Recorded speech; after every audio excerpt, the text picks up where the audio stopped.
Hey guys, welcome back to the DDT Method podcast. This is an episode that I'll admit to you, I've been looking forward to for a little while. I'm here with David Demesquita, and David's one of these guys that I'm sure you already know who he is, so I'm not going to take a lot of time going over his accolades. I'm going to let him do the basic intro that we let everybody do, just in case you haven't heard of him. But I'm going to tell you right now why I'm so excited about this conversation. I was telling David off air, this is one of those situations or one of these conversations where we can go in literally any direction, because rather than spending his entire career focused on one small facet of the fitness industry, David has sought out to make himself one of the most multifaceted, well-rounded coaches really on the planet. When I say coach, I mean coach, educator, authority in the space, whatever you really want to call it. And this isn't me blowing smoke. I don't need to kiss his ass. He's already here. He's already doing the podcast. But you'll see for yourself, this episode, or should I say these two episodes, will go in so many different directions on just human optimization in general. It's going to blow your mind. You're going to get some more information that you can basically apply to next week's training, next week's diet, next week's PED course, whatever it might be. The point is, you can take these actionables and implement them immediately, and I'm sure they're going to be explained in a way that you can understand them and digest them and really get what we're talking about. This is one of those episodes that you will learn at least something that you can implement into your strategies right now. But before we go any further, and before I start gushing on about everything that this guy's done, David, in your own words, what kind of brought you to where you're at right now? Because I know you've done everything from mentorships back in the day, working with some of the best. Now you have people working with you. You're continuing your education left and right. Who are you? What do you do? And how did you get to a point where you do everything? Yeah, so I guess my initial journey started in bodybuilding. Actually, you'll like this one. I learned never judge a book by its cover from one person, and the dude was a really good looking dude. I'm like, damn, like all the women want him. And meanwhile, he was very humble, down to earth, and you wouldn't know that until you started getting to know him. And he actually got me into like the Ronnie Coleman, Jay Cutler era into bodybuilding, because he was into bodybuilding, and he ended up becoming my workout partner. And I was like, I mean, sometimes you just look at people and you're like, wow, he's probably a douche, right? And this was like, I was 18 at the time, right? I was still young and dumb and judgmental. And at that moment in time, I realized I will never judge anyone ever again. He's one of the most nicest, down-to-earth human beings ever. And that actually helped me dive further into bodybuilding, which I was already stumbling into it a little bit. But he kind of took me down the rabbit hole of Ronnie Coleman, Jay Cutler, and stuff like that. And, that's what it was about, is an outlet. I was a Olympic development soccer player when I was younger, and then got severely injured, I had a lot more injuries than just this, but my senior year, I fractured my back, herniated, compressed a disc. I still had an under 5-minute mile time after I recovered from that, but I tore my meniscus, got knee surgery, and then permanent ankle damage when I got my ankle kicked out. And I knew when I was playing my senior year that this is my final season. I couldn't hold up any longer to try to play in college or anything like that. So I was an adrenaline junkie, and I needed an outlet. So bodybuilding was it. You ate big, you trained big, you got big. I went from 135 pounds when I started at 18, 19 years old when I graduated high school, and I got up to around 220 pounds within about a 3-year course of time.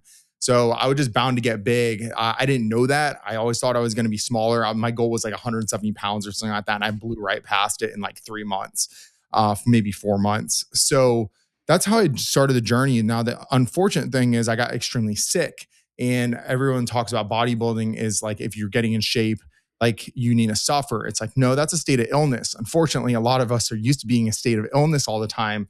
And I was bodybuilding in a state of illness for almost a decade, right? So gastrointestinal distress was a big one for me. So I had to dive into that. There wasn't a lot of good knowledge out there in the space. Elimination dieting was the start of the rabbit hole. And then I started deep diving further and further into some of the biology behind gut to brain axis way, depression, which it turned out that I had Graves' disease. So I was told I had panic disorder, but it was actually Graves' disease the entire time since my early 20s. So, which I didn't even find out until about 2 years ago that I had Graves' disease. And that was a whole nother ball game of life or death situation that you live and breathe every single day. A lot of the things that I help people with outside of menstrual cycles, I haven't ever had one of those, was how do I fix people? How do I make people enjoy bodybuilding? Because there was a lot of the period of time when I was bodybuilding and I didn't enjoy it. I loved lifting, I loved training, but there were points in time when I would take a bite or 2 bites of food and I get lockjaw because I couldn't physically eat. My body was stopping me. I didn't know why. And it was bacterial overgrowth, candida overgrowth, leaky gut for a decade. And I can trace it all the way back when they actually ran me through a scan at the hospital and I had it. And I had it the entire bodybuilding career, right? So fixing the gut was important. And then I saw how fixing the gut from a biological standpoint, it not only required less drugs to get better, but you felt better. You enjoyed the process. Everything was smooth. And I reframed my entire mind around bodybuilding and being able to tie basically all these scientific literature that I was like deep diving into for years and actually put it to practice and seeing what worked and what didn't work, working within the gray area, working within the medical area, working within the functional area. And I've found that a lot of the functional area demonizes the medical area, the Western medicine, because it's symptomatic versus root causation. And then I find that both areas miss the mark on certain things. So where's the blend between, which is the integrative approach? And that was always the thing is, can you take an integrative approach? And everyone's formula is completely different. Everyone's wired completely differently. How do you get someone to wake up in the morning to show up to do their job, to show up for their relationship? Like all these other areas of life, it doesn't even just have to do with the physical manifestation, but your soul, your emotional capacity, like all these different things matter. So, and that was basically what it was a state of illness that I was in chronically. And you get used to that norm. Right now, I'm going through major surgeries. I'm probably on surgery number 15 in my lifetime. I'd have to actually add them all up, but it's definitely over 10. 4 major surgeries in the last 10 months, and I have another 2 major surgeries. So the chronic pain actually is what finally put me out of bodybuilding. It wasn't just being ill anymore. Plus, I was a way better coach than I was an athlete, even though I wasn't a bad athlete by any means. Yeah, so I guess that's a little bit of a background on me personally rather than just my coaching accolades and stuff like that and the mentorship. Hey guys, I'm going to interrupt myself while I'm talking to somebody here, but I'm going to interrupt myself from the future because it's still me just interjecting a pre-recorded version of me saying something in the middle of something. I know, weird, right? I want you guys to check out the DDT Method School Group. Social media is kind of weird these days, and I keep getting shut down or banned or temporarily suspended or whatever anytime I mention anything like a protocol or a milligram. So in the DDT Method School Group, I'll be doing 2 weekly content drops where I'll be giving exclusive protocols and full breakdowns and profiles of all your favorite peptides and PEDs. This is the DDT Method School Group. Check it out in the link below. Now, discussing the gut health aspect in a little more depth, because that seems to be something that really kind of pushed you to dive deeper into this and really began your journey of like, no, I'm going to attack this from every angle and be able to fix almost everything, which I think all the best educators and coaches, they have to be passionate about. But that one goes so deep. And like you said, I think there's so many people, much like you and like myself coming up as well, that we just kind of accepted things as, oh, well, I have a high protein diet. It's normal to have diarrhea every day for a decade. And I think most people are dealing with, or at least most people that are in the bodybuilding lifestyle or trying to optimize, are dealing with different variations of dysbiosis that they might not even recognize that they have. What are some of the most common digestive issues that you find most, we'll say bodybuilders, because they're kind of the vocal minority and everybody in this world is kind of a bodybuilder. What digestive or GI issues are you seeing most commonly from competitors, bodybuilders, recreational gym rats and whatnot? What's the most all-encompassing like subset of disorders you're seeing? Yeah, that is a great question. So you talking about diarrhea, which I would actually rate on the lower end of the scale of what you usually see. Usually what you see is severe constipation. Severe constipation, by the way, is way worse than diarrhea. I would rather take a raw butthole all day rather than feeling like I need to go to the ER because my organs are about to explode on me. The other thing is we see diastasis erecti starting to form. I believe everyone's talking about GH gut. I'm like, stop, you guys. Like, GH isn't causing GH gut. Insulin isn't causing GH gut. What's causing it is the internal stress pushing outwards, causing the fascia to stretch over time. Now, external stress will cause tension there, but that internal stress is the massive quantities of food that you're putting into your system and creating a bunch of fermentation. That fermentation, the gas, is what's causing the gut to slow down to actually excrete. So those pockets of gas, yeah, we do need some amount of fermentation. But when you're eating large quantities of food, I think one of the biggest misses in the bodybuilding space is how much food people are actually eating versus what is actually required to grow. You can only grow so much muscle tissue so fast. It doesn't matter what drug you're throwing into the equation. But just back on the gut thing is everyone's like, okay, elimination diet, right? Yeah, because it creates a temporary relief. The issue is it creates massive long-term issues, which is what people don't know, such as the buildup of biofilm over time, and it becomes harder and harder to get rid of it. And you're talking about potentially multiple rounds of kills to get rid of it. The most that I actually have a really expedited process to get rid of things, and I've actually killed off and repopulated gut in 20 days is my record, by the way. And now I have an entire method based off of it because it took nearly a year and a half, 2 years to actually completely get rid of my candida overgrowth and SIBO. And leaky gut would be like an on and off switch kind of for me, where I'd go from almost every time I had leaky gut outside of one, but I went from like and I'll just talk about zonulin. So gut, my favorite map is gut mapping. Breath tests are good. I've done every single test, mycotoxin testing, the whole nine, but it tests for basically bacterial overgrowth, good. It tests for bad. Like just breaking it all down. It tests for parasites. It tests for viruses even. It tests for zonulin, which is the leaky gut read. It even tests for certain genes that make you antibiotic resistant. So if a doctor was to give you antibiotic, walk out the door, well, it's like, what genes are flipped on and off at that time? What are you resistant against? So it gives you those answers, which is cool, rather than a yes or a no, which is a breath test, which is fine. It's the most accurate test technically. But I like GI mapping because of zonulin, which I don't know another test personally that I've seen in person that has a zonulin read on it, which is the actual walls. It's the proteins that hold the walls of the intestines together. And I see so commonly that people have severe depression with leaky gut present. Like that's the most, and then akkermansia being low too, if you want to get into it, which is a certain bacteria. But I went from a 60 up to a 765 in 1.5 months. It was 6 weeks later, we ran another GI map. In that 6-week course of time, because we kept trying to kill this thing off, I went from great gut permeability to severe leaky gut, the worst I still have seen to date on paper. I've seen one other person close to a 700, but not as high as I was, which was a 765. If anyone beats me, let me know. But that's basically like running down your intestines with a knife, is as bad as that is. You're basically wide open at that point. And the level of depression that I actually was feeling, it wasn't, and I keep in mind, had panic disorder, right, due to Graves. So I would always blast my adrenaline, and I'd get into a state of depression. I was very used to depression. And the depression from your gut is very different and daunting than traditional depression. Depression usually feels like you have clouds around your head kind of thing, and you can't like see the light of day. But every once in a while you see the light of day, you can kind of feel like, oh, I'm having a good day.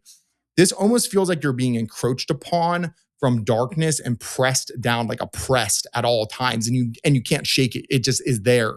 The cloudiness to your cognitive focus, to your vision, those things like your soul, all that feels like compressed down upon, a little bit different than traditional depression.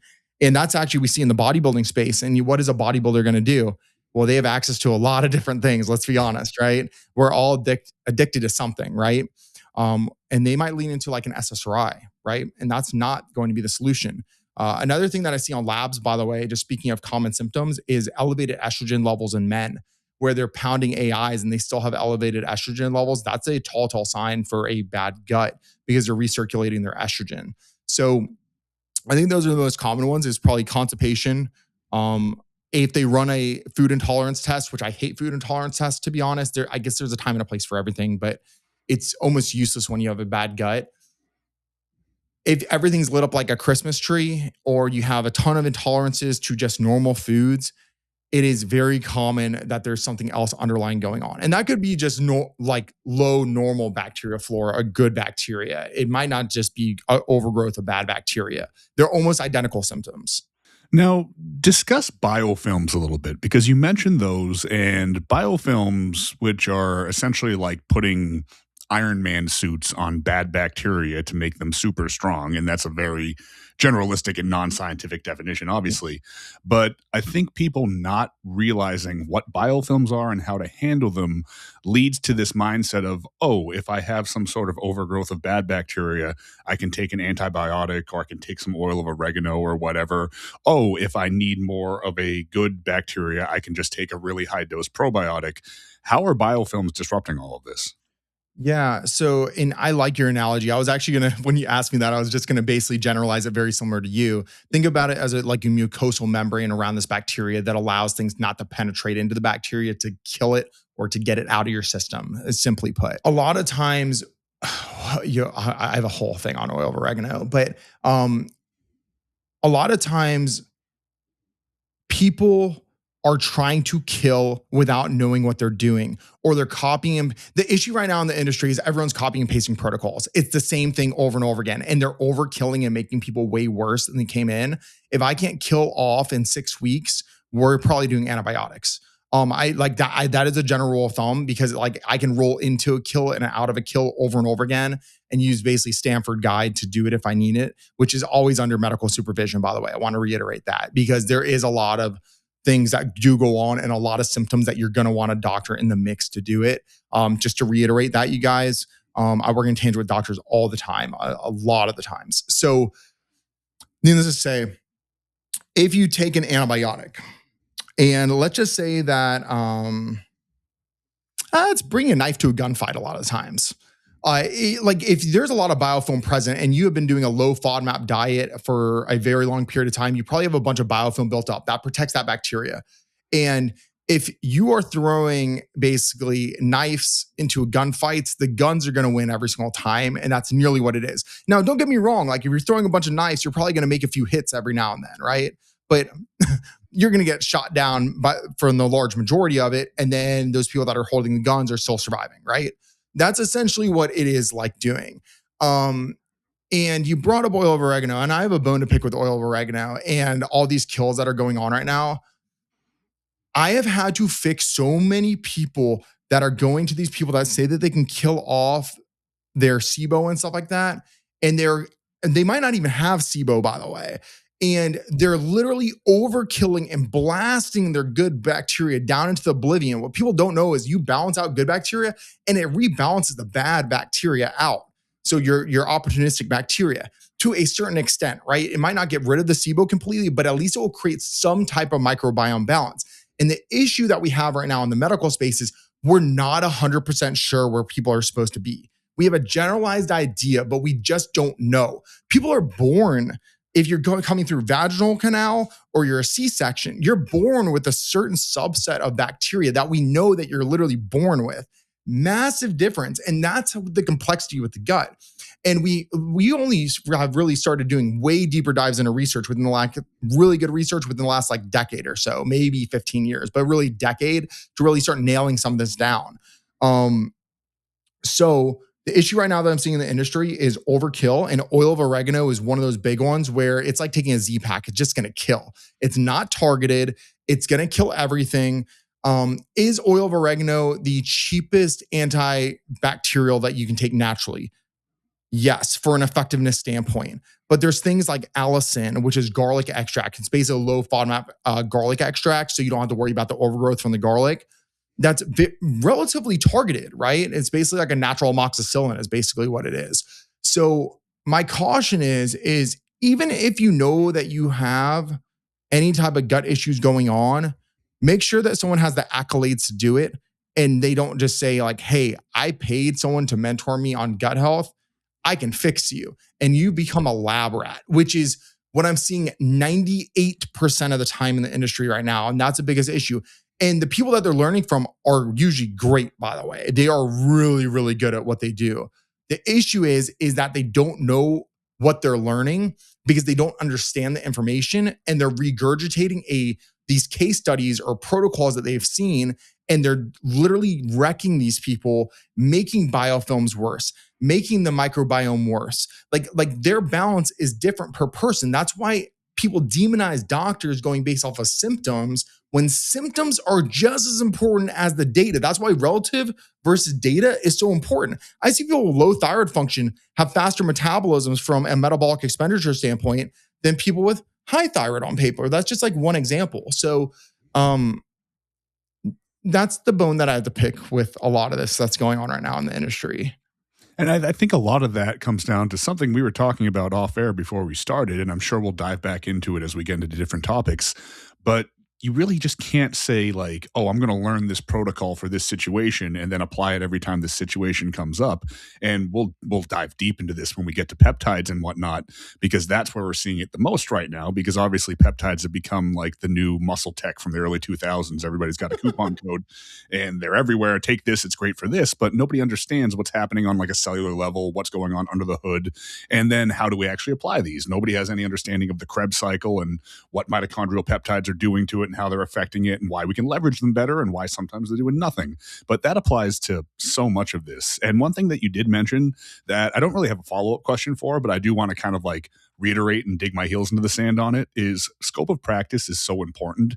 When we get into the world of actual medical issues, do not be the guy that just goes, fuck Western medicine. I'm going to tell you what to do. My holistic approach is superior, because that's a good way for somebody to die. And if I don't want to be over dramatic, I'll take a step back and say, okay, maybe they're not going to die, maybe, but you're certainly very likely to make the situation worse. We cannot get into the realm of just saying, fuck doctors, I know better, when you're a 25-year-old health coach that took a couple good mentorships. So the world of GI, especially as you branch into actual diagnosis, that is outside your scope of practice as a health coach. You might be well-versed in it and you can help somebody navigate it. But situationally, as you said, in that world and in many worlds, there needs to be medical intervention. The same way I'm not going to tell anybody, stop going to your cardiologist. I got this. Don't worry. I heard a horror story last week about somebody who made their client get off of statins because statins are evil because their cardiologist didn't know what they were talking about. And then lo and behold, there was a massive accumulation of plaque over the subsequent couple of years that they were listening to. So it was that one. You hear it all the time, unfortunately. Now, stepping back from the world of somebody that has a Crohn's or a SIBO or a significant diagnosable issue, and let's just say digestion is off for whatever reason. Maybe we look at it through just kind of general like IBS, so or IBSD or IBSC, constipation or diarrhea, whatever it might be, some sort of dysbiosis that does not come with a serious medical situation. How do we navigate all the tools that we have that are available to us? How do we know when, hey, this can be fixed with a betaine HCl? This takes enzymes. I need to produce more short chain fatty acids. I need more probiotics. I need probiotic foods. I need prebiotic foods. How should we set this up just to optimize digestion? And I hate that word, but how do we set it up to optimize digestion? So I'm going to really quickly jump into certain supplements really fast, and then I'm going to reverse it into things that are really cheap because it's called what you're already eating. Okay. So I think that, well, let's do food first. Okay.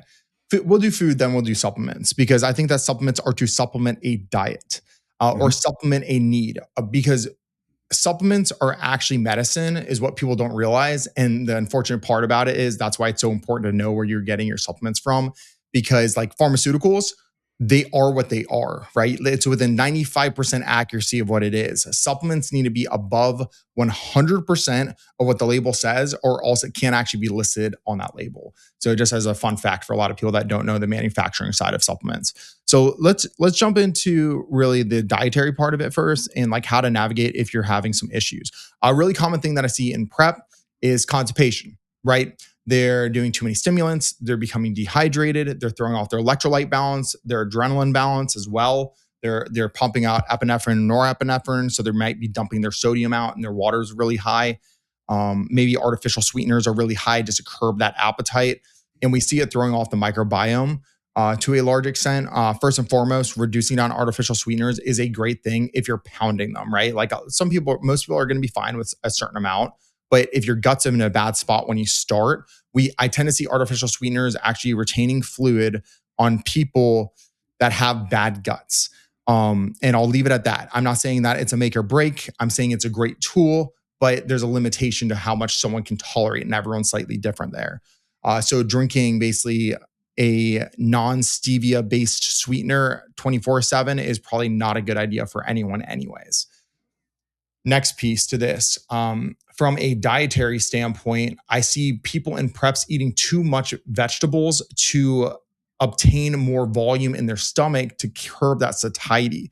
Now, I know that people are leaning into GLPs, which brings us to a whole another caveat here, which I'll add in here really in a second, because they kind of go in tangent together. You do need some amount of fiber. If you're eating too much fiber, you will get constipated due to those pockets of gas that you start to build up over time. And you also have to be hydrated enough to support that fiber to pass it. Fiber does not always improve digestion. In fact, a lot of times I see it reduce down how good digestion is. I find that adding vegetables into the diet is better than adding in fiber into the diet, which is really interesting.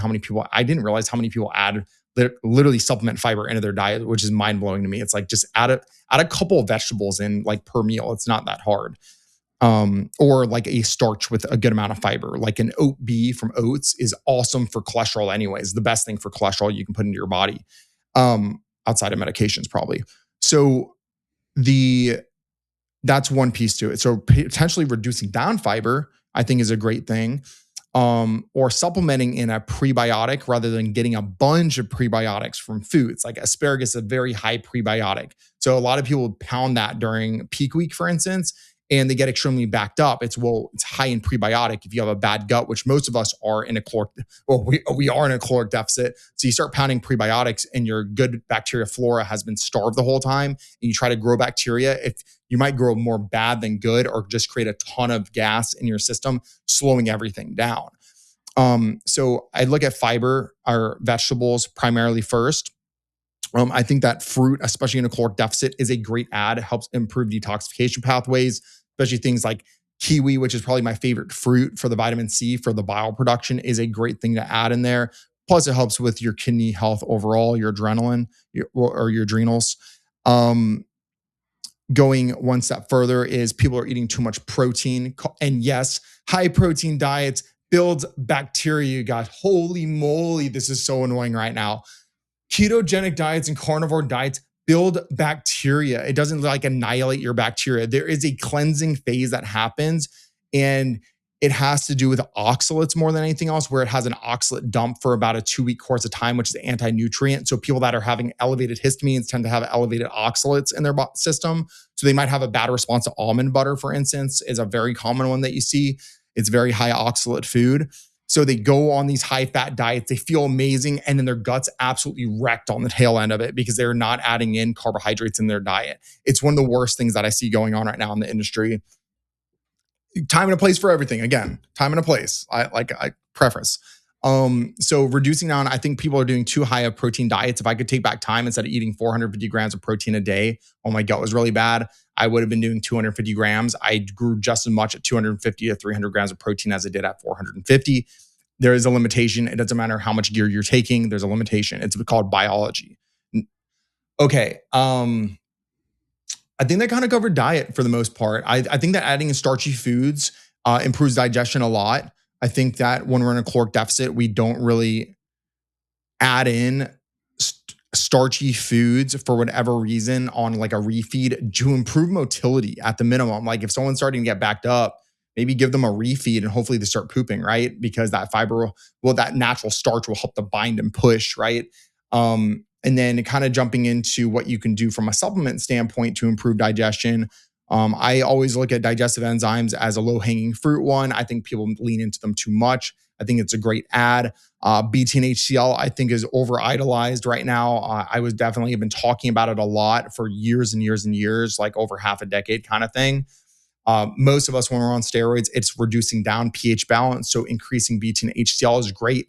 However, when you're having to pound BT and HCl and you're starting to grow H. pylori, especially if it's active, can cause worse stomach acid. And in fact, H. pylori, if it's in too high amounts, can cause stomach cancer. Not to freak everyone out, but not everyone, even if they're running a GI map and it's high, it doesn't mean that you have active H. pylori. And actually, H. pylori is also protective against Crohn's, especially in steroid users. It's actually important to have some amount of H. pylori. So not obliterating that. So BT and HCl is useful. I find it less useful than I used to previously agree with. I think omeprazole can be a tool for certain people. It's demonized in this space because we're eating high protein diets. It's okay if you need to implement omeprazole, especially like if H. pylori is active. That is the solution. Like you're taking omeprazole. Like that's outside of the antibiotics or antimicrobials are doing to kill it. bile production in the liver. TUDCA, NAC. Pro tip on TUDCA, by the way, you can actually get it scripted. It's way cheaper than getting it over the counter, and a lot of the over the counter stuff is underdosed. The interesting thing outside of injectable glutathione, right? The interesting thing about injectable glutathione is I actually have a liver cirrhosis gene. I'm a heterozygous, right? So I'm a plus minus, and it's actually what causes the Asian flush. I had the same gene, and my liver enzymes would never go below the 60s. Ever since I was a teenager, like it would never be below the 60s. Sometimes I'd be in the 80s, and people would freak out. Like it was very normal for me. And I was an athlete, right? So elevated enzymes are pretty normal.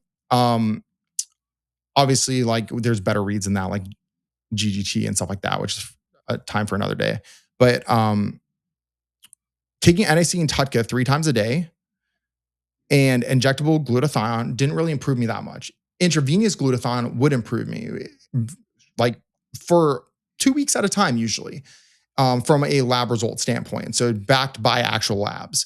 Then the other thing that was super interesting is when I came into Morphogen Nutrition, help with some of the reformulations, liver was the only thing. I'm actually in the 20s on my ALT AST right now. Now I know I'm not training as frequently, but it's the combination of something in there that's causing it. And I don't believe it's milk thistle, because milk thistle is like, again, bringing knife to a gunfight. It's like if you're doing NAC TUDCA, it's like, what's the difference? Mm-hmm. But I think it's the Katuki in it actually that is making a big difference from the bile production from it. So it's a Japanese herb. No one knows about it, but it also has glutathione reduced in it, which I don't expect it to make a difference since I've been doing injectable glutathione. So no difference. So it's something about the blend makes a difference, at least for me. And I'm like a high risk populist, right? So it's a good read actually to get it on. Mm-hmm. So I think that NAC TUDCA is basically a no brainer to add in for gut health. There's basically no downsides with it really. Going one step further into the gastrointestinal system, I would look at the intestines. Probiotics, I rate as like number 10 probably on my list, right? Unless you know the bacteria strain that's low. It's like really low hanging, like really, really low on the totem pole. As far as things, I always look at the first pass. Like I always look at the breakdown of the food to make sure you're breaking down before it even gets in the intestine so you can create the proper bacteria that you need or reabsorb the amino acids, things like that. In the intestines, the way that you have to look at it is like a symphony. The good balances with the bad and so on and so forth, right? So if your good's not balanced, you're probably going to grow some bad. If your bad's not balanced, you're probably growing more bad potentially, or you can't grow good properly. It's going to preference maybe the opportunistic bacteria. So again, it's a symphony. They all talk together. So it's going to be pre, pro, and postbiotics. You need something to hold that there. So if you're just throwing probiotics, you may just be like pissing away money a lot of the times. Mm-hmm. Now, again, the reason why I bring this up is the best gastrointestinal maps I've ever seen, which again, I was not expecting, by the way. I just knew how I felt taking it. But Biome from Morphogen has pre, pro, and post. It has DGL in it and Pepsin to help with leaky gut, which Pepsin I think is a no-brainer for anyone in the bodybuilding space to add in. Pepsin is basically zinc carnosine. It helps with the intestinal permeability. So that Zonulin that we were talking about that I had, like Pepsin, you can add in. And I'll talk about L-glutamine because it's a great one, but it's also needs to be a very word of caution around it that no one talks about. So that supplement, I've seen SIBO on it with good bacteria. Like no matter what, the good bacteria has almost all been in the green ranges. It's actually mind-blowing. Even Akkermansia, which is like usually chronically low in people with leaky gut, has been perfect. Usually people with SIBO have bad balance of good bacteria as well. Almost 100% of the time so far, I've seen the best good bacteria balances I've literally ever seen. And butyrate, I think, is that big one, which sodium butyrate, by the way, is very cheap, you guys. So just to reiterate that, it's the postbiotic pre, pro, post. That's what you want for your bacteria. That's what I recommend. DGL is in there for like just for a balance of the symphony, essentially. And then the Pepsin for the leaky gut. Now, L-glutamine is a great add on an empty stomach because it helps to repair that intestinal lining. Even if like you have ulcers and things like that, it may potentially help there. The caution there is that L-glutamine is great for driving up immune response. It's awesome. So it can be great for someone with a leaky gut. It might be great. A lot of people with leaky gut have low immune response, immunoglobulins. However, if someone has an autoimmune attack going on and they pound L-glutamine, you want to talk about feeling like you're pooping out your organs? Like you will be like pissing out your ass, literally, like the South Park thing. That's how it feels. And when I was having my active Graves episode, right before I was diagnosed, I was doing L-glutamine at 5 grams, only 5 grams, not even high amounts, because I knew I had some type of leaky gut going on at the time, which I did have leaky gut going on. But my IgA came back at like right around a 5,000. And I was having an after Graves episode, and I happened to get both lab reads at the same time, kind of thing. And I was like, there's no way. I was like, I'm having some type of autoimmune episode, or my immunoglobulins are really high right now. And sure enough, I stopped doing the L-glutamine, and I stopped having to sit on the toilet for 6 hours straight. I literally thought I was pooping out my intestines by the end of it. Jesus. No one talks about that, but like L-glutamine is not for everyone. And there's actually a gene that helps to get out basically L-glutamine in our liver. We can't basically break it down, and it's toxic to those people. So, and it's a very rare gene, by the way. Not a lot of people have it. But again, everyone idolizes all these supplements, but they don't realize that this is a medicine. Like not everyone's the same. Okay. And that's probably kind of where I'll end things. But like berbeриne's another good ad for a lot of people in lower amounts, like 500 milligrams if you're doing it. If you're doing HCl form, maybe a little, or sorry, dehydroberberine, it would be a lower amount. It'd be around like 150 milligrams, maybe 200 milligrams or so. But that's a lot actually, technically, but it's a little bit easier on the digestive system. Right. So all obviously great products to look into if you do need them as the individual. Hey guys, full disclosure, this is kind of a commercial, but it's me interrupting myself, so I think that makes it okay. I don't know, whatever. I want to talk to you really quickly about the DDT Method School Group. Social media is getting weird these days. On Instagram, on YouTube, on really any platform, anytime I mention anything that sounds like milligram or protocol, I tend to get some sort of warning or red flag or even temporarily banned. So just to avoid that and still to be able to give you guys the information that you want, I started the DDT Method School Group. 2 days per week, I'll be dropping content from multiple different angles, exclusive videos, exclusive podcasts, exclusive articles, all this information that I put together, giving you guys protocols, dosages, and in-depth profiles of your favorite peptides and PEDs. That's the DDT Method School Group. Click the link below. Now, at least we're in this kind of era of bodybuilding where people are a little bit more health conscious, and we're leaning more and more into that because bodybuilding and biohacking and longevity, those worlds are slowly coming together. And that's one thing that I like to try to bridge the gap in between. We're still at a point where people are just now starting to really understand how substantial keeping your health in order and making sure everything's operating properly will directly affect performance, because, you know, there's still younger kids out there and even people that are just a little bit more, we'll call it goal oriented to not make it sound like something negative, but they're so hyper focused on, I need to get super jacked, or my performance needs to be through the roof. I need to win the High Rocks competition. I need to win the bodybuilding show. I need to look gnarly at the gym to impress girls. By the way, it doesn't work. We've said that 1,000 times. But nonetheless, they're focused on like the more material or more superficial things, so to speak. And it's like, oh yeah, I know my health has to be good, but also this is my main focus. I always try to stress that if you have everything in working order, everything you're doing as far as performance enhancement and aesthetic enhancement will take tenfold times better. It will legitimately, you'll get better results, you'll look better, you'll feel better, you'll perform better. How significant when you get your kind of house in order in terms of gut health? We'll reference the Bristol stool chart. And if anybody's not aware of the Bristol stool chart, basically you can Google it. It's a big chart with a bunch of different pictures of poop, and towards the middle, they all look really good, like healthy pieces of poop. And on either side of the extremes, they're all over the place, from diarrhea to constipation to pebbles to liquid to whatever. Take two individuals, identical genetics, identical situations, identical everything except for the gut health. Person one is pooping out perfect numbers on the Bristol stool chart. We're talking about, if we're going to put a piece of shit in a movie, this is the prop shit that looks ideal as a piece of shit should look. And then person B is doing all the same things, except it's either liquid, pebbles, whatever it might be. Who has the better performance and who has the better physique? Oh, it's not even close. The person with the perfect poop. And how significant of a difference is it? Are we talking about on stage bodybuilder kind of difference? Let's just talk everything that they're going for. How do they feel? How do they look? Like? They're The people are going to have better relationships. They're going to not experience depression to the same level. They're going to probably be performing from an actual career standpoint or a schooling standpoint way higher from a grade standpoint. They will have better performance in the gym. They will have better sleep at nighttime, so that creating less anxiety. They will need to lean into probably drug habits would be way lower on someone. Actually, they wouldn't lean into addictive tendencies probably as high. I think is another big one that probably no one's going to be talking about. And then from an actual like physique standpoint, they're going to look drier. They're going to look harder. They're going to be leaner. They're going to be able to actually retain, like you said, retain that tissue easier. Whereas the other person is going to be a little bit more inflamed, watery, depressive, probably not trusting of other individuals as easily. Their grades might suffer. They might be lucky if they get away because they're smart enough and they're just used to feeling that way.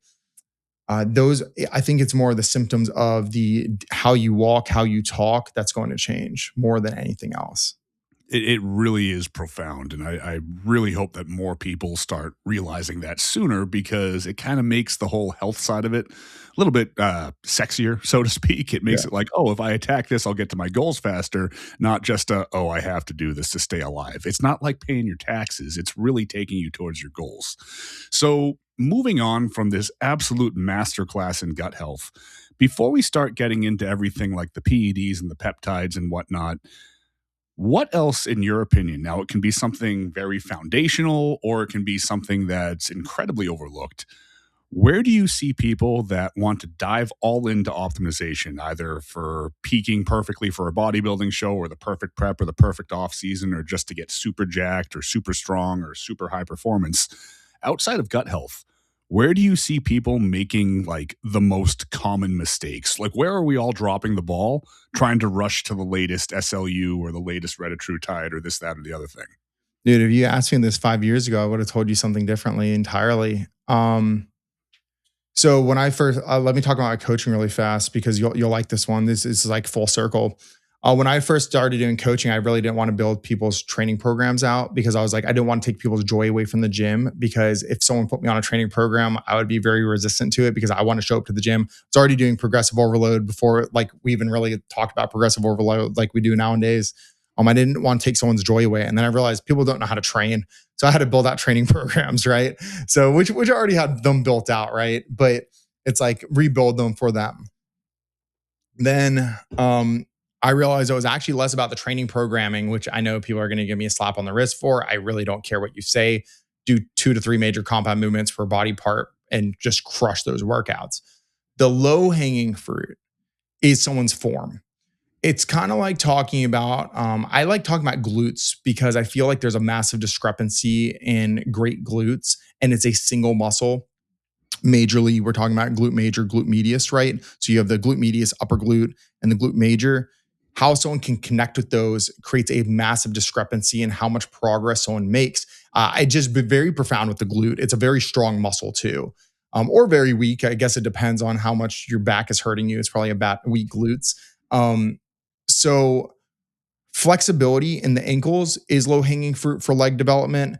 And then the actual ability to connect to the muscle group and execute the movement properly and eating a humble pill for a second and actually learning how to execute it. I've seen some of the best physiques, some of the best pro physiques I've ever worked with. And I give them a single cue that changes their form, just a smidge. And it's like the worse the training is, people will be like, what are you doing to improve your back? Like, what drugs are you on right now? And it's like, they're like, nothing. Like I'm on TRT or like some of these bikini athletes, like I'm on nothing right now. Right. And you just focus on their form. And there's only so many different ways you can train. I'm sorry, you guys, like there's no magic formula to training. Train with good form and good intensity. If a muscle group isn't working, add a little bit of volume into it. Boom. Like all of a sudden you're going to start growing it. It's not magical, but the form makes a huge difference in building beautiful physiques. Building great physiques is intensity. And those are the two things that I think are missing fruit because everyone wants to science everything nowadays. And then you have the polar end of the spectrum where people focus so much on form that they don't do the intensity. And then people focus on the intensity and they don't execute the form properly. And I was probably more the intensity than the form, but my physique would have been absolute garbage if I did both badly. And I had really good intensity, and then eventually I'd break down form, and I get injured, and I fix my form again. People, if you're taking videos of yourself, like just watch your video, see what you can do differently, and then if you don't know what you can do differently, then ask someone or ask your coach if you have a coach. It really is profound. I think the problem is maybe like 15 years ago, somebody coined that you can't out-train a bad diet phrase, which to an extent is true. Yeah. But for some reason, that snowballed into training doesn't matter. Just make sure your diet and your drugs are on point. And it's like, well, like as always, people lean too far to one side, then they ignore the other. But I'll double down on that too. Back in the day when I was working as the head trainer at MI40 with Ben, we had, and this is before MI40 was more of a destination gym like it is now. Great gym still, but it was high-end personal training, mostly for athletes when I was there. And the amount of gnarly delts that we built just by going like, hey, your lateral raises are here. Do that. And then all of a sudden, like these guys would just blow up. It's like, oh shit. And then it's like, oh, the MI40 system is gnarly. And we're like, yeah. I didn't just push your arm forward 2 inches. But nonetheless, to double down on that, if not to triple down on it, makes a massive difference. Even programming in terms of like, we're going to put this in a specific sequence in your workout specifically so you can focus on this exercise that requires a little bit more skill, this one that's a little bit more externally stabilized because of the parameters that you're in and whatnot too. People need to pay attention to that. And at the same token, people need to stop going, well, wait a minute, I'm not going to do this unless there's been 75 studies conclusively saying that, because everything else is horseshit, because they haven't tested everything in every situation. And people don't seem to realize that. Well, I like that you brought up the study piece, right? I think John, when he was still alive, he said something along the lines of, if I waited for a study to release to tell me what I saw over and over again, then I'd be dead by the time that I would be doing it the right way. And it's so true, because it's one of those things where it's like he saw partial leg press grow muscle tissue just as well as full range of motion leg press. And then a study was released actually not long before he passed away. He's like, I tried to tell you guys, so I'd definitely be dead by the point, like if I waited on it. And now, there is obviously reasons for full range of motion on a lot of different movements. I'm a huge fan of it. In fact, he yelled at me because I would squat like with my balls basically touching the ground, not even my butthole. I'd like somehow get even deeper than that somehow. And he yelled at me. And John doesn't yell. But yeah, you were talking about something triggered a thought really fast. You were saying organization of programming. Okay. And you talked about skill, okay? Everyone's skill with every movement is different. So if you suck at something, you might just want to move. It has nothing to do with weak point training. It's going to be your weak point because you suck at doing it. So you're trying to avoid doing it. Put it to the front. And that was an Arnold Schwarzenegger thing. Just throw it to the beginning of the workout. Like, develop that skill. Skill is a talent. Talent is what you're born with. It's a gift. Skill is something that you work at. And if you just suck at something, it might suck in the beginning. Just move it to the beginning, have someone watch your form or something like that, and then just do it over and over again. And then when you're like, dang, I'm really good at this, meanwhile, your muscle is going to be way bigger than it was when you started. Shift it back down and then get better at something else. Or if you don't need to get better at anything else, just have your major compounds in the beginning after you warm up. Simple as that.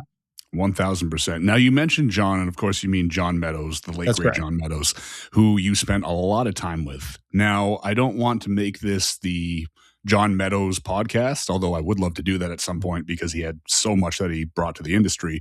But as far as influence on you, what are some of the things that John was most influential in teaching you that you've now taken the ball and kind of run with and made your own?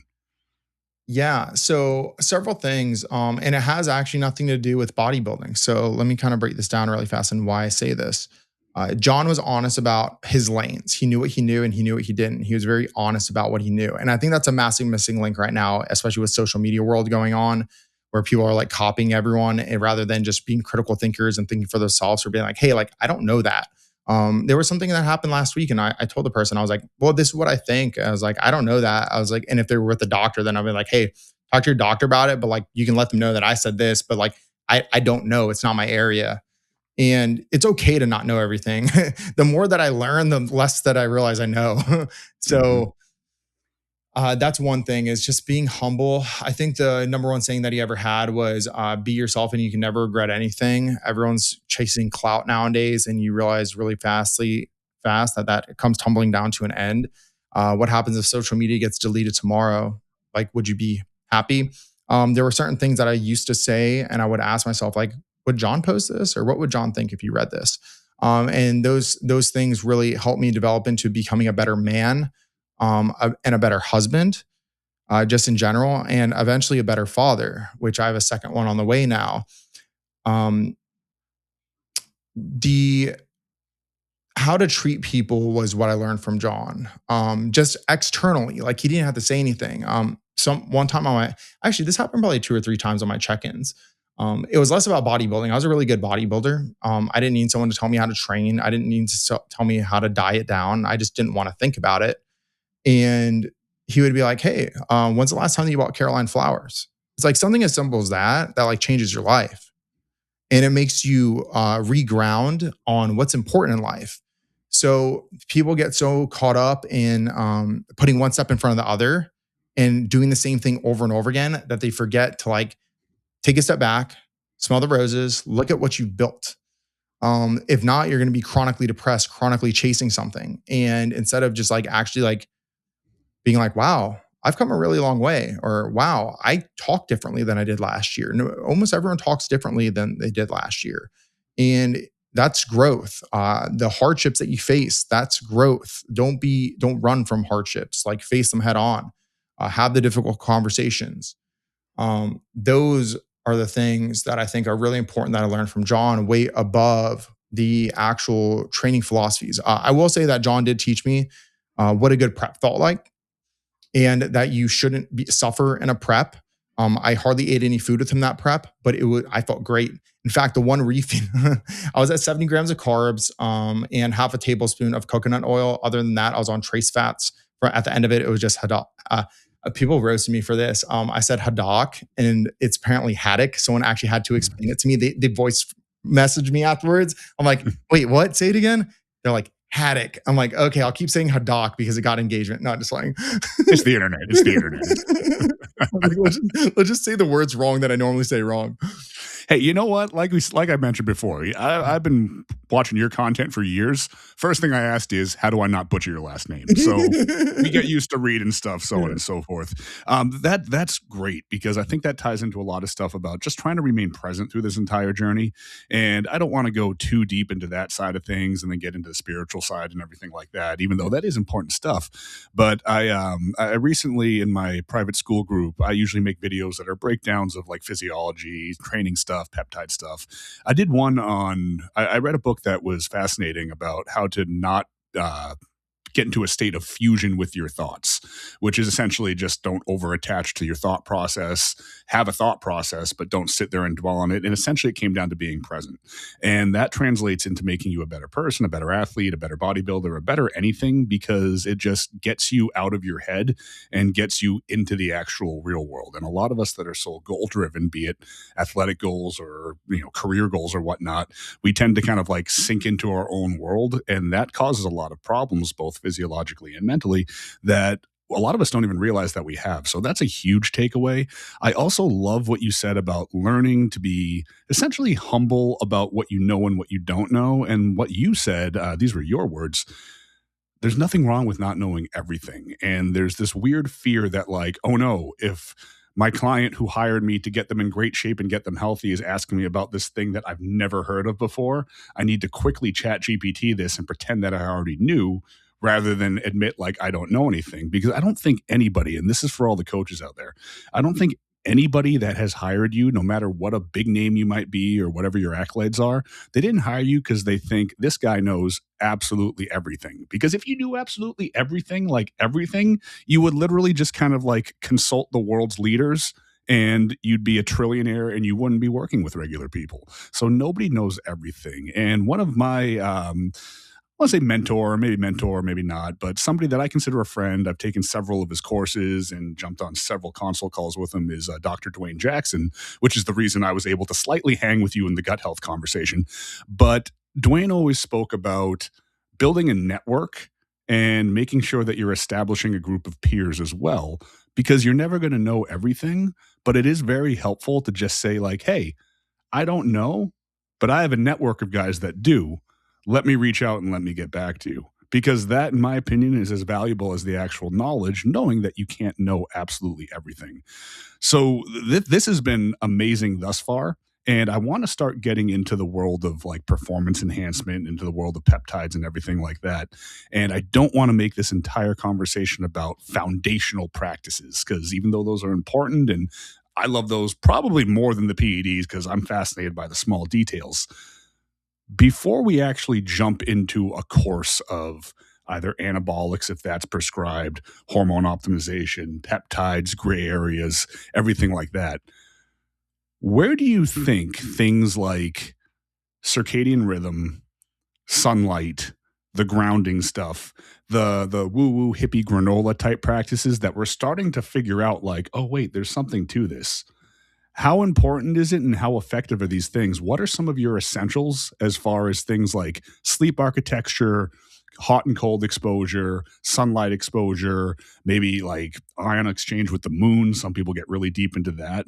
Sure. What are the basic practices outside of nutrition, outside of supplementation, the things that are basically more connected to the earth and biological rhythms and whatnot? What are the biggest needle movers there if we're not already optimized? I'm so glad that you just asked this, man. I used to whenever I'd wake up from a nap, I'd actually send John a picture, be like anabolic naps, and like you'd be like piped out like with veins and stuff like that. It's like the one pump you got of the day was like waking up from a nap. Yep. That prep I actually napped almost every single day, and then I'd go to the gym immediately afterwards. But the circadian rhythm is the number one thing that I teach when I mentor. And I've been mentoring for like over half a decade now. I just kind of like trimmed it back on like who I was mentoring at the time. I actually shut it down for a little while and I have like my education community. But that is actually the staple piece, because I say that sleep is the most anabolic substance to the human body. Like if you want to look at any study ever done on sleep and you see the performance enhancement impact, I call it performance enhancement because it literally is enhanced performance from a sleep deprived person to a just normal sleep person to a person that gets a surplus of sleep.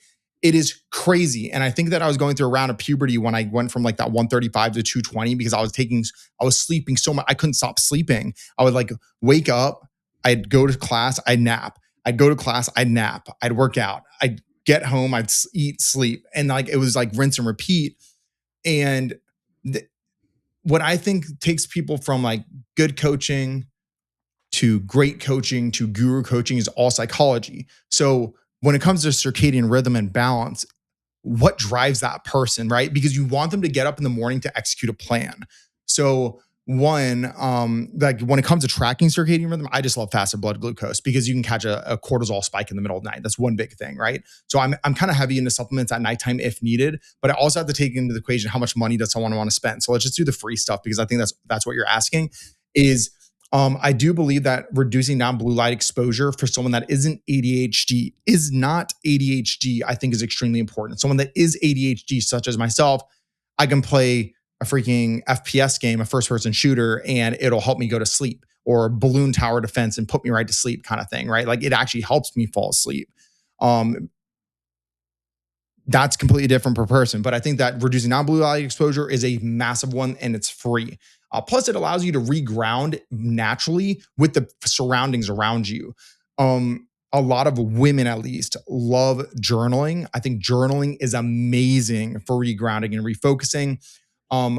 If you are in an area that is not getting a lot of light exposure, especially in the wintertime, increasing supplement of obviously vitamin D, but getting either bright light or a UV light, I think is actually even better than a bright light in the beginning of the day is huge for overall mood. You will not need caffeine if you are doing that, by the way. It literally wakes you up. It is awesome.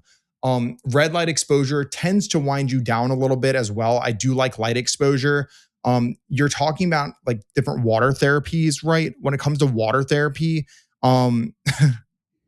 I always joke about it. Like ice baths, I think are great for athletes because it can reduce inflammation and stuff like that and help with pain. That's all that I view ice baths for. Ice baths, it always made my balls really cold. And it's like they returned to me after like 4 hours. I was like, yeah, I was like, this isn't worth it for me, right? So, so it's like one of those things where like I didn't really like it. So I'm not a massive fan of it. Does it work for some people? Yeah. The only reason for ice baths to me outside of reducing down pain is the vagus nerve, which you can literally, everything I have to do with a grain of salt. Like if I've got 30 seconds to correct someone's circadian rhythm, how can I do it in 30 seconds? Under a minute. I say under a minute, right? So, but under 30 seconds, right? Because you have to make sure that they're going to do it for 30 seconds and maybe another 30 seconds, right? So, physiological sigh from Andrew Huberman is freaking awesome. It's basically a breathing technique that brute forces you to calm back down into a sympathetic state. It's basically like Wim Hof's technique consolidated down into like a minute to a minute and a half kind of thing is in short term, right? Different, but similar. That's one that I love. And then the other one is how do you brute force someone's circadian rhythm?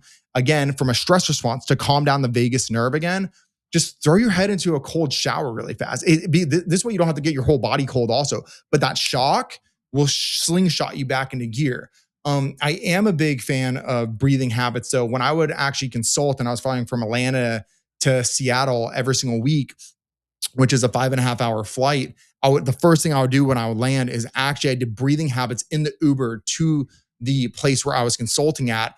And then when I got back there at night, I do breathing habits right before bed.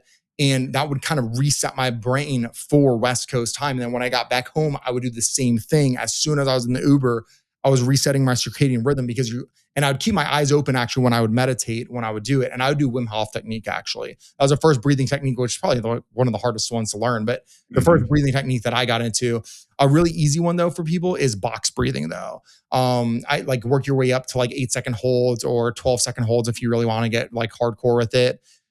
Breathe in, hold it for 8 seconds, 12 seconds, however long you want to hold it for, and just try to breathe out for longer than you breathed in for or held for. And like it's as simple as that. And that tends to get people into a parasympathetic state or a relaxed state way easier than anything else. And then you need to monitor your heart rate, or else you don't know your circadian rhythm. I don't care about what your sleep app says, to be honest. Like it's going to be off to an extent. Let me know what your heart rate is during the night, or let me know what your heart rate is during the day, and we'll adjust as needed. Mm-hmm. Now, I love that you brought up sympathetic versus parasympathetic, the vagus nerve, everything like that. And I keep trying to segue us into drugs, and then something comes up where I'm like, no, this is super cool. We need to talk about this. So for anybody that's not familiar, like sympathetic versus parasympathetic, sympathetic, essentially fight or flight, go, go, go. Parasympathetic, rest and digest. I think people have at least a decent concept of those thought processes even if they don't know the terminology. But how does the vagus nerve play into this, and how important is it for things like fat loss, nutrient partitioning, general health? Because I'm somebody that's a bit high anxiety. I'm wired 24/7. At the end of the day, it's hard for me to turn off my brain. Back in my 20s, it was smoke a bunch of weed so I can go to sleep. Then you realize that's not improving sleep at all, actually. So I got heavily into using ice baths at night in order to kind of reset and just get myself to come down a little bit. I use a Shakti mat, which is like not an exercise mat, an acupuncture pad at times as well. I'll do different things where breathing techniques I'm huge on. I took all the Patrick McEwen Oxygen Advantage classes. I have a carbogen breathing device that infuses CO2 into my oxygen to elicit the Bohr effect. I have all of this stuff. I have to use a lot of tech. Well, I don't have to. I use a lot of tech because I'm very wired. It helps me reset, shift into a parasympathetic environment, keep my heart rate down, everything like that.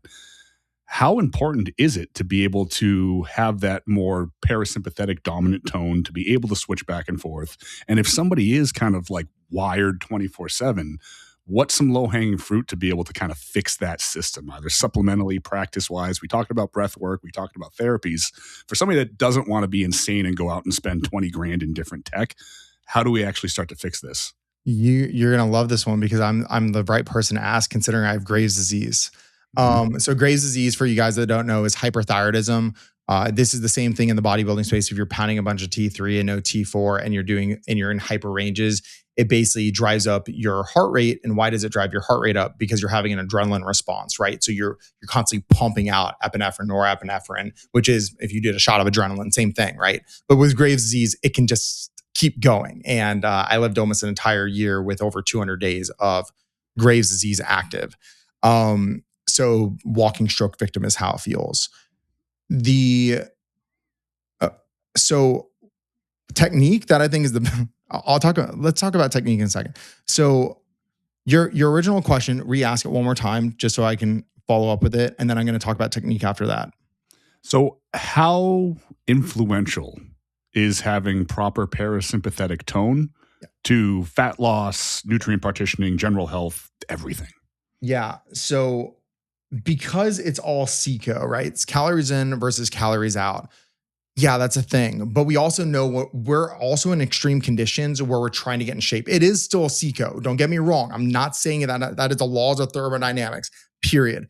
But getting people in shape and keeping people in a low stress state will get people in to such a large margin. I didn't believe how much food these bikini athletes that weigh 100 pounds are eating more than these open bodybuilders that I can keep stress free, because they're actually doing things like journaling and all the other things, or yoga or Pilates, all these things that naturally keep people calm. They're sometimes eating more than some of my bodybuilders because they're doing the right things.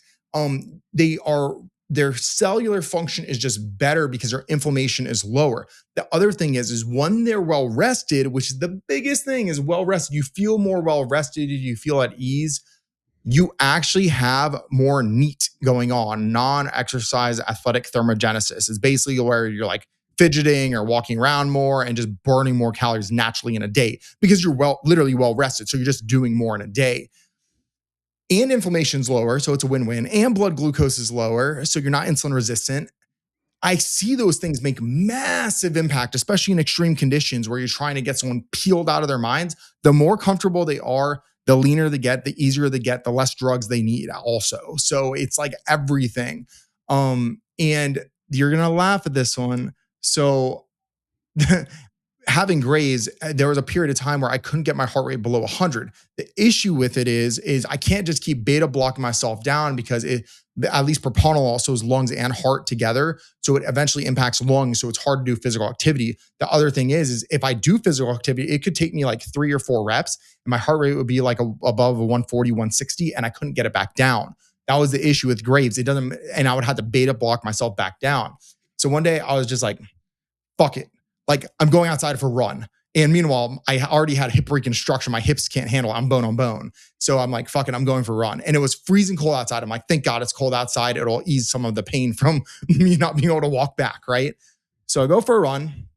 Took me about 6-7 minutes to get out of breath, right? And I gassed myself. And I was like, and then I'm like, okay, cool. I'm there because I'm used to playing soccer back in the day. So I'm like, go another 30 seconds. And then I was like, I almost passed out, like almost blacked out. And then I'm like sitting there, like catching my breath. I ended up having to take a beta blocker when I got back, for sure. I couldn't get my heart rate back down. But I woke up the next day with 20 beats per minute lower than I had seen in over half a year. 20 beats. So you're talking like, and I don't see that in practice really that commonly. And I'm like, whoa, I was like, maybe I'm onto something here. I'm like, let me try it again, because bodybuilders just don't jog. They don't go for a run. They don't gas themselves out where they can't breathe. I'm like, and all that I want to do is strengthen my heart because my heart was getting so weak because I couldn't train because of Graves. So go outside again for a run. I'm like, screw it, I'm going for a run. Meanwhile, my hips are screaming at me, but I'm like, I like pain tolerance is nothing when you're just used to it. So you just go out, go for a run. I maybe get another like 30 seconds more, right? And I'm like dying, right? The interesting thing is I caught my breath on the way back, right? And then when I caught my breath, I went for another jog. And then when I gas out again, I was like, I'm walking back the rest of the way. So did that again. Woke up the next day, 20 BPM left. My resting heart rate average, like low average, was right around 100. In 2 days of doing this, my heart rate woke up at a 64. The next day, I did it one more time, and my hips were actually giving out on me after this third day, but made it actually way further. Actually, I took a little bit of ephedrine, by the way, before this one, just see how long I could actually go for. And my heart rate actually came back down after this run, even with ephedrine in my system, which is mind-blowing because it speeds up your heart rate. And my heart rate returned back down with ephedrine in my system into the 60s. I woke up the next day with my heart rate in the 50s, and it did not return after not being able to run for a week, did not return above a 65 after 2 weeks. So the biggest technique that I would, and again, revision, this was last year that I did this, is go for a damn jog. You're not losing muscle tissue. You're not burning that many calories unless you're going for an hour plus long jog. Run, force your heart rate to adjust, and you're going to be stronger too because you have better cardiovascular output, and it's great for lab markers too, but mainly for cardiovascular health. But you will be able to hold yourself back down and pull yourself back down from a sympathetic to a parasympathetic state because your body knows that, hey, I can go up to like a 180 BPM and I can come all the way back down into the 60s. That's a strong heart. You see that in soccer because in soccer they have 40 BPM, sometimes 30 BPM. So with some of these guys, these pro players, very rarely, but sometimes. In bodybuilding, it's like, why is your resting heart rate constantly in like the 70s? Why is that the norm? Like that shouldn't be a norm. Like why are you not waking up with like a 60 BPM or a 50 BPM? Like you're out of shape, get in shape.